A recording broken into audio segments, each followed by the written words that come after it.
Okay, there we go.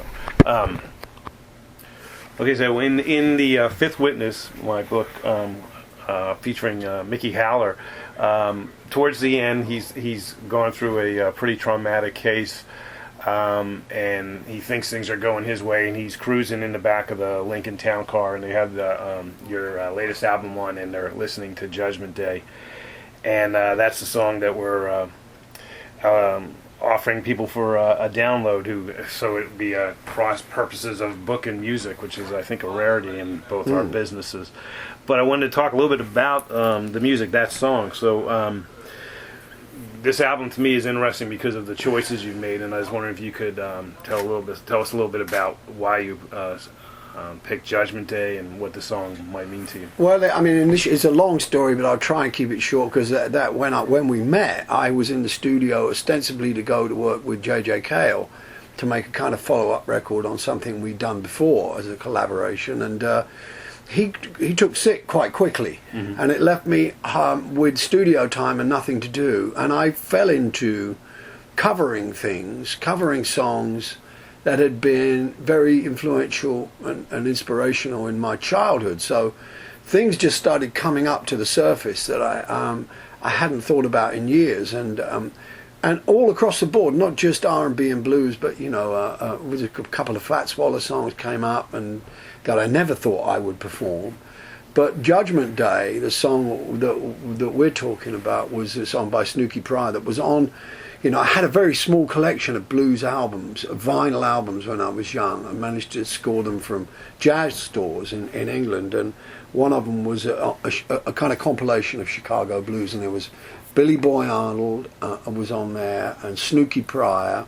Billy Boy Arnold had his track on there was I Wish You Would, which the Yardbirds covered. So I mean, it was a historic album for me, and I had always loved Snooky Pryor and that song Judgment Day, and so it just, when this thing happened and being left holding the baby with studio time and a band ready to play, these things just started coming to the surface, and that was an important one for me, because I really wanted to cover the songs in a way that was quite accurate to authentic to the sound as well, and the period and the way they were recorded. So.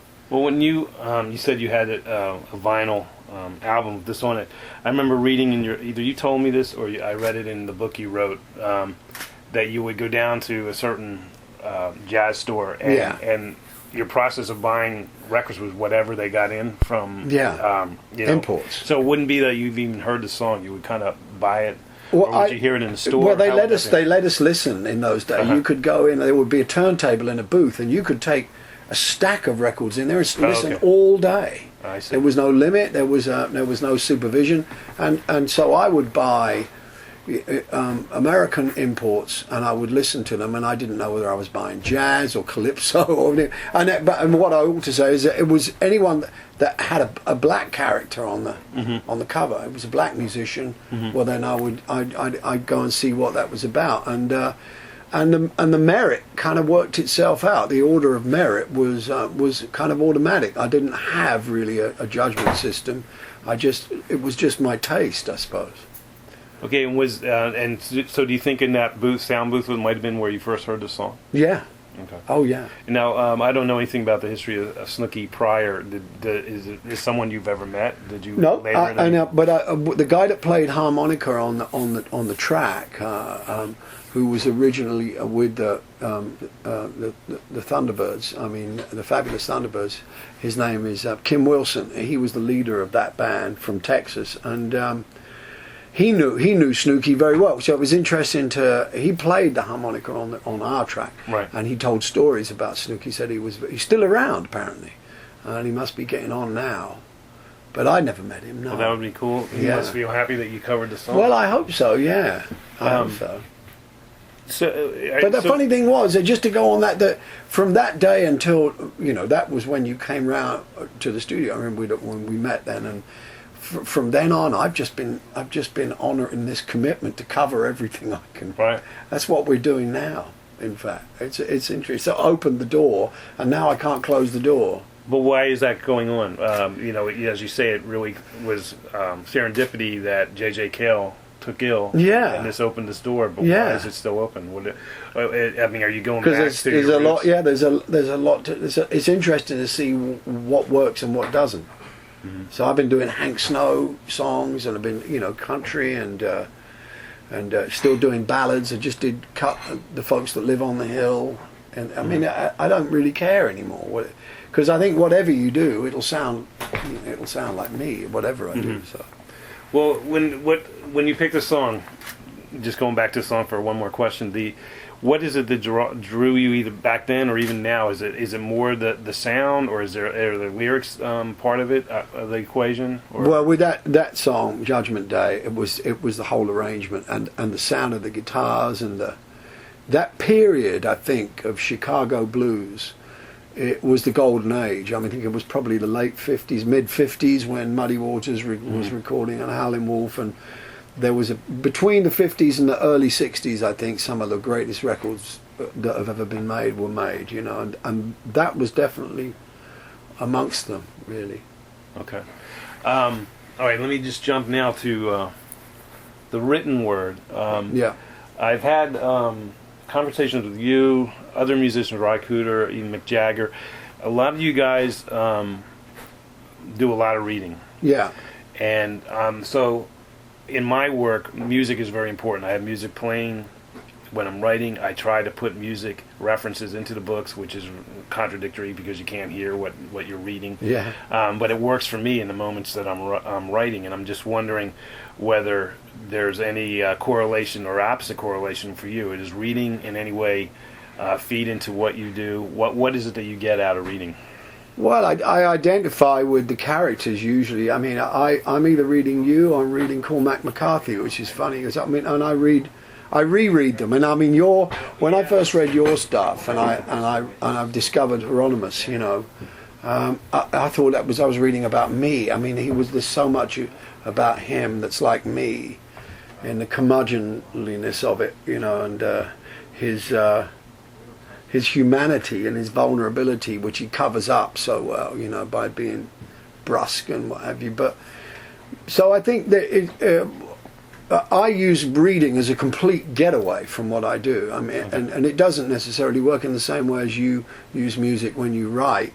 I'm when I travel or when I've got a lot of downtime, I'll read because it takes me away from the concern of what I do, which can be pressurized sometimes. If I'm trying to build something or things aren't going well musically, the escape is always a good book, And it's the same with McCarthy. I'll find characters that I can identify in the same way. People, damaged people, all the characters in his books are damaged and illusory.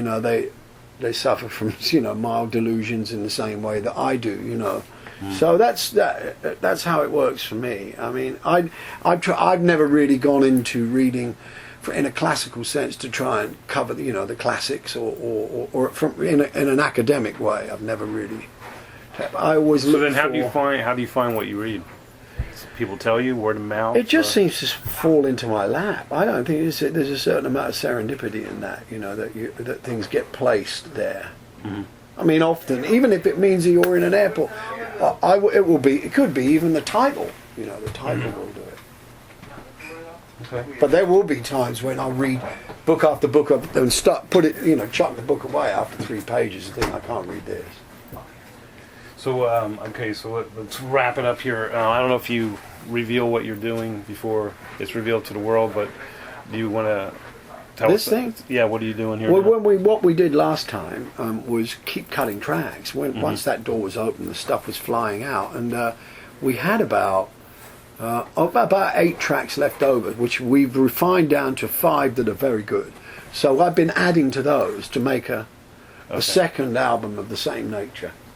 Really, and all they'll do is because there's no pressure on me to put out an album for a year or two. I'll just put this in the can, in the vault. Yeah. And then, okay. I remember you sent me the last one. I think it was from Germany. So do you just find studios wherever you're traveling, or? Yeah, this one will still. This one's here. The good thing about this one was we just been on the road for about a month. a bit more. And by the time we came in here, I mean, we're in such good shape to play. It was like we'd say, well, what song we would do this? We go out and cut it in 2 takes, and it was really easy. And it's a good idea to do that after you've just done a stretch on the road. Is that Doyle Bramwell? Yeah. Okay. Yeah. I recognize him. Yeah.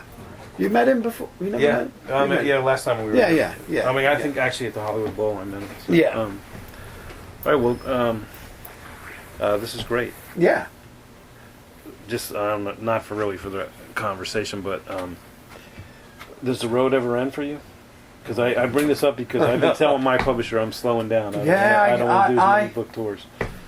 Well, it's difficult because when it's good, I don't want it to end, because there isn't anything else I experience in my life apart from the joy of being with my family that gives me that. It's another kind of satisfaction, which I would hate to lose. Right. And the thing is, it will probably be inevitable, because some point my faculties will dry up. You know, that's got to happen. So B.B. King. Yeah, but I know. Well, I used to go to B.B. King every year with a friend, because I said this could be the last year. But after about 12 years of doing that, what is he? 80s? He's in his 80s. Yeah. So I mean, the thing is, if you stopped, and if I just retired and I was still able to do it, when the time come when those faculties did go, I think, why did I should have? A lot of regrets. Yeah. Yeah, I mean, that's a little bit different, because what I love is the writing, and that's not what takes me on the road. You go on the road to do what you love. Yeah, that's the price. Yeah. The travelling is the price, really. Oh. But at the moment, it's very sweet. So. Well, that's good. Thanks a lot. Thank you, Michael. And I'm really glad this is